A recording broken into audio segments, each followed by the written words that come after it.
Since a few months now, I have become more serious with my anatomical drawing practice.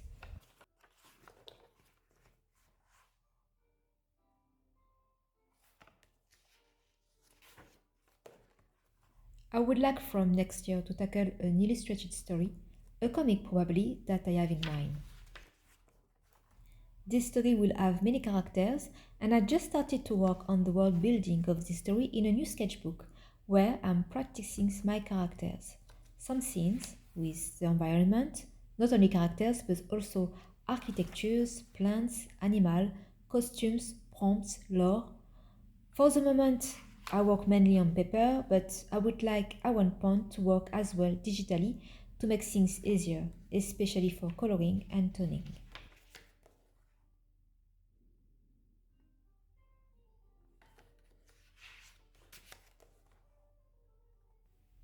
So to come back to the point of this video, I realized that I really needed to improve my anatomical skills to draw this story.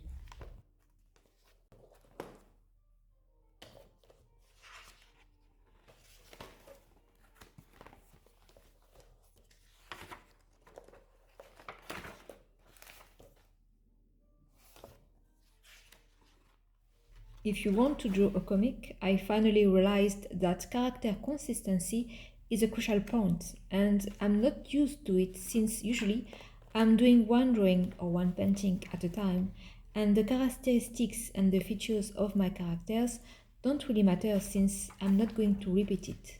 But for comic art, you need to repeat this characteristic of the features of each character, and you need to find simple characteristic that the reader will immediately recognize at one glance. I never knew it would be something so difficult to achieve. It is really a challenge, and working on your anatomical skills for the face or the body had become very important. I needed strong and very defined mark to be able to build up the different shapes and features of each character I have in mind, and I needed to find an efficient method. Something I could rely on regarding proportions and shape that I could refer to each time I'm drawing my characters.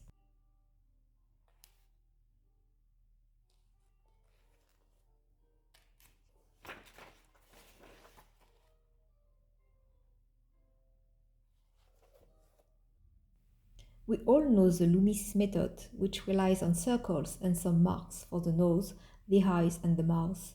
But this method never worked for me. I think actually it is not really good for three-dimensional drawing, and finally, I never managed to keep my marks consistent with this method. Studying almost scientifically anatomy from the skeletons, bones, and muscles was also an option, but I stumbled upon the Asaro method while I was looking for anatomical references on Pinterest, and it really changed everything for me. And I was able to finally get a grip on understanding how to keep marks and consistency and how to give more dimensionality to my stylized character by following this method. Today I will show you how I use the Asaro method applied to my characters and how I am improving three-dimensionality and consistency to my imaginative characters. I will focus on the face for this video, and next time I'm thinking of making a video on body and figure shapes. So let's start.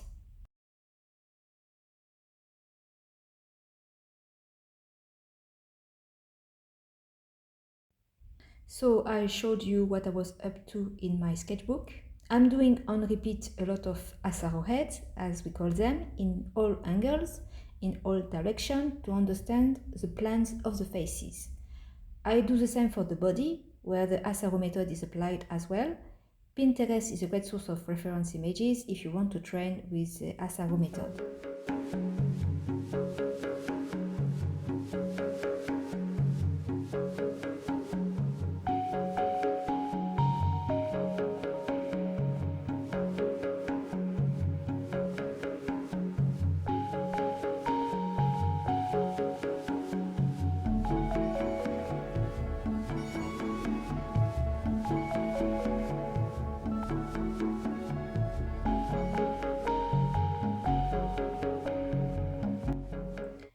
So now why it is important to follow the planes of the face?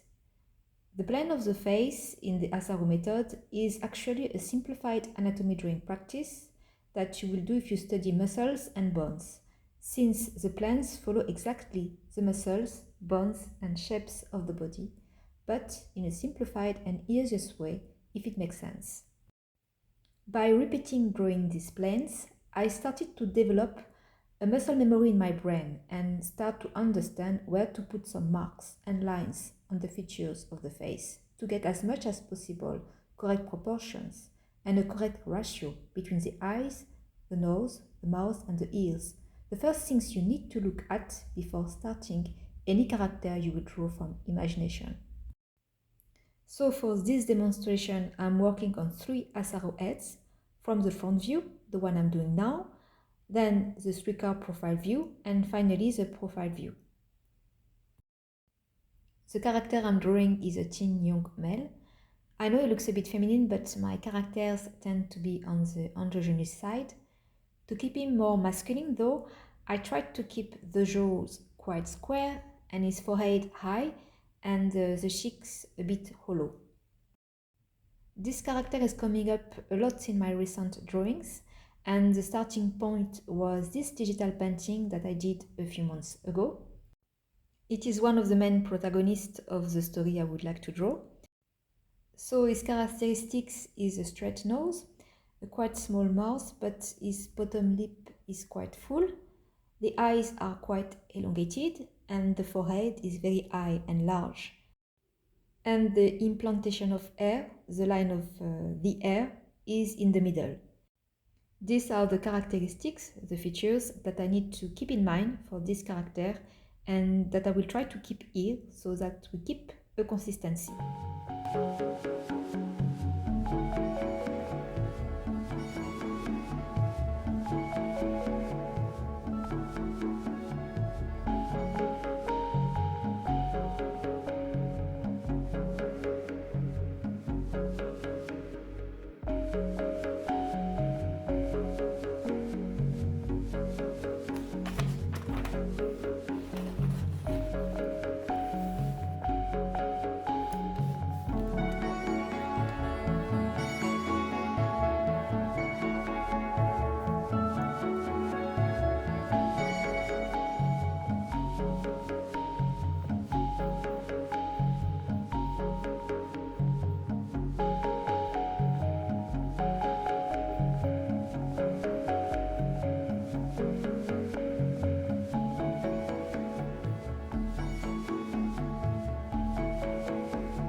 Now I don't claim that I will manage exactly to keep this consistency in this demonstration.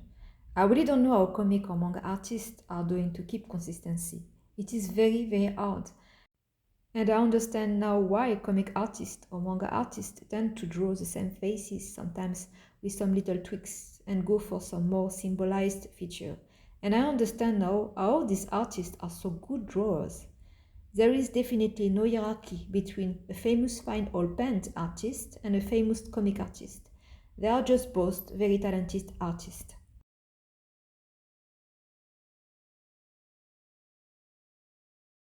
Regarding my style, it is a mix between realistic and symbolized features.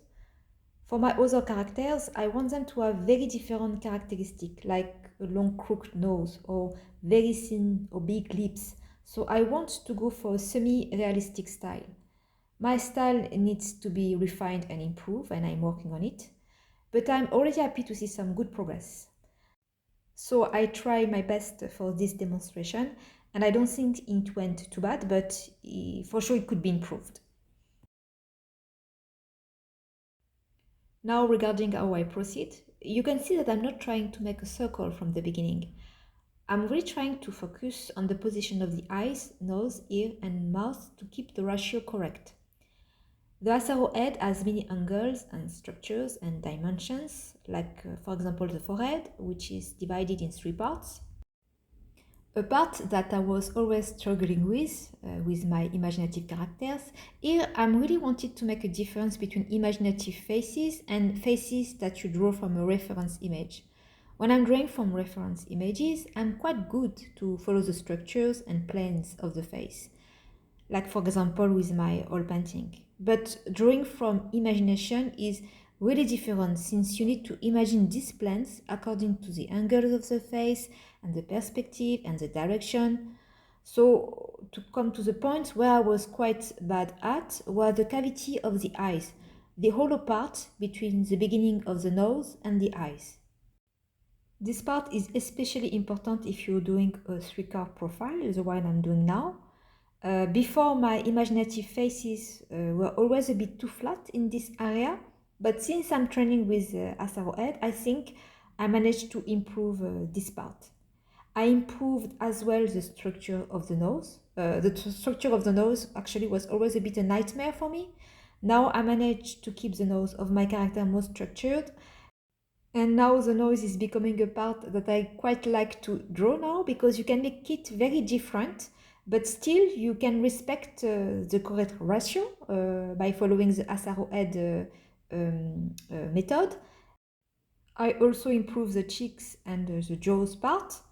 I'm trying as much as I can now to define the high point of the cheekbones and the hollow side of the cheek.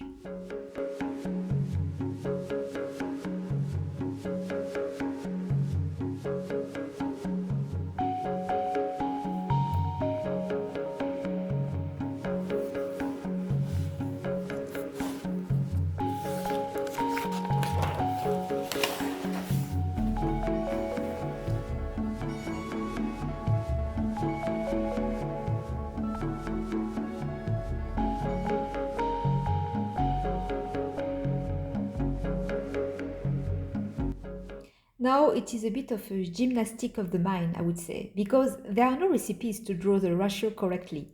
Marks, of course, can help you, but it is a question of repetition. By repeatedly drawing these Asaro heads and applying their structures to my imaginative characters, I managed to improve. There is no miracle, repetition and drawing every day is the only way, is the key.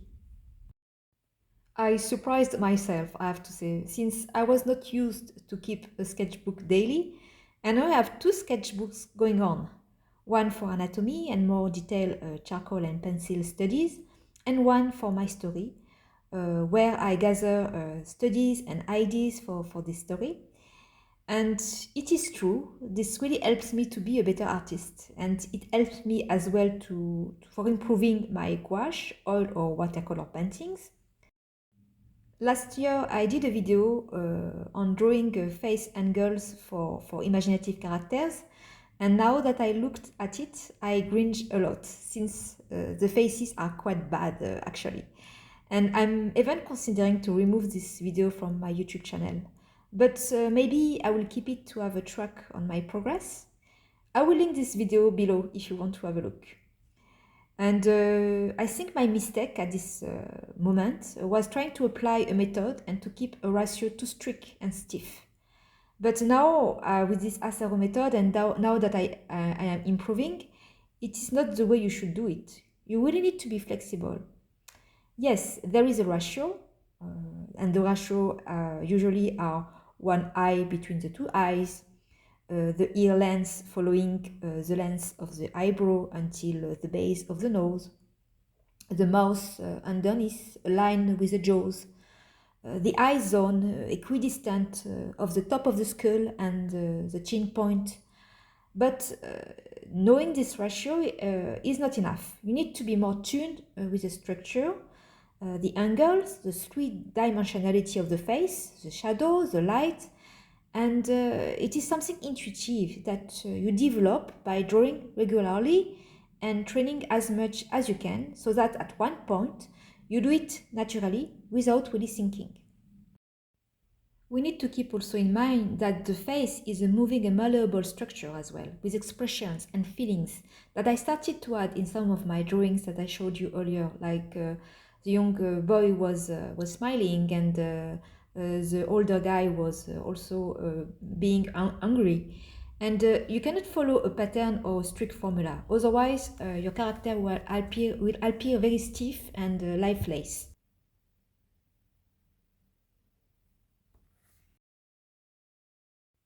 So you need to accept as well a part of mistakes and disproportions in your drawings, something which can be very difficult for the perfectionist artist. So yes, you need some good basis, but you also need some space for expressing the characters. So I'm also quite looking forward to developing and experimenting character expressions and feelings as well. And I hope I will manage to share this process on this channel. The last character's face, I did it directly adapting the Asaro head seen from above. It is not perfect. The nose, for example, should be more in a plunging perspective. So you see, it is certainly not perfect. And regarding the other three faces I did, I think the streetcar profile is not really good as well. The right part, I think, could be more angular at the cheek level of the face. Actually, I think it's still a bit flat. On the other hand, I'm quite happy with the profile and the front face. At the same time, I'm trying to keep a balance on not going too realistic and keeping a symbolic and stylized style at the same time. So yes, this is my conclusion about the Asaro method and how I apply this Asaro method now for drawing my character from imaginations. So I hope you enjoyed this video, which was a bit different from the other one. Please comment below and let me know if you are facing the same difficulties regarding art character concept. Thank you again for watching and see you soon. Bye bye.